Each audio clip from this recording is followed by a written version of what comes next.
हरियाणा सरकार अब सरकारी अस्पतालों में विशेषज्ञ डॉक्टरों की कमी को पूरा करने के लिए सार्वजनिक निजी भागीदारी यानी कि पीपीपी मॉडल अपना रही है। राज्य के स्वास्थ्य विभाग ने सभी सिविल सर्जनों को यह निर्देश दिया है कि अगर किसी अस्पताल में सिजेरियन ऑपरेशन, रेडियोलॉजी या अन्य जटिल मामलों के लिए विशेषज्ञ उपलब्ध नहीं है तो वे निजी डॉक्टरों की सेवाएं ले सकते हैं। इन विशेषज्ञों को उनके द्वारा किए गए प्रत्येक केस के अनुसार भुगतान किया जाएगा। स्वास्थ्य मंत्री आरती राव के निर्देश के बाद सिविल सर्जनों ने इस दिशा में कदम उठाना शुरू कर दिया है।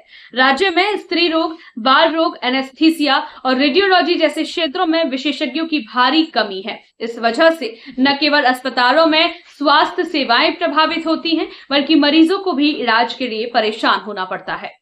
एक प्रमुख कारण यह भी है कि सरकारी क्षेत्र में डॉक्टरों को निजी क्षेत्र की तुलना में काफी कम वेतन मिलता है। इसी कारण विशेषज्ञ डॉक्टर लंबे समय तक सरकारी अस्पतालों में टिक नहीं पाते। इसे देखते हुए अब सरकार ने तय किया है कि विशेषज्ञ सेवाओं के लिए निजी डॉक्टरों की मदद ली जाएगी और उन्हें केस के अनुसार भुगतान किया जाएगा। भिवानी जिले की स्वास्थ्य एवं परिवार कल्याण समिति ने इस दिशा में पहल करते हुए निजी डॉक्टरों से आवेदन मांगे हैं। योजना के तहत स्त्री रोग विशेषज्ञ को एक केस के लिए 5,600, बाल रोग विशेषज्ञों को 4,000 और एनेस्थेटिक्स को 4,800 रुपए का मेहनताना दिया जाएगा।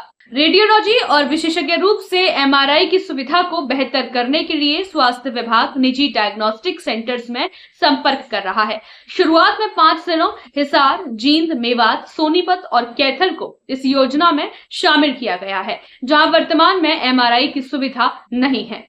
स्वास्थ्य मंत्री ने बताया कि राज्य में स्वास्थ्य सेवाओं को मजबूती देने के लिए लगातार प्रयास हो रहे हैं। जहां भी विशेषज्ञ डॉक्टरों की जरूरत है और सरकारी स्तर पर पूर्ति नहीं हो पा रही, वहां निजी क्षेत्र की सेवाएं ली जा रही हैं। सिविल सर्जनों को इस बात की अनुमति दी गई है कि वे केस के आधार पर डॉक्टरों को बुलाकर भुगतान कर सकते हैं।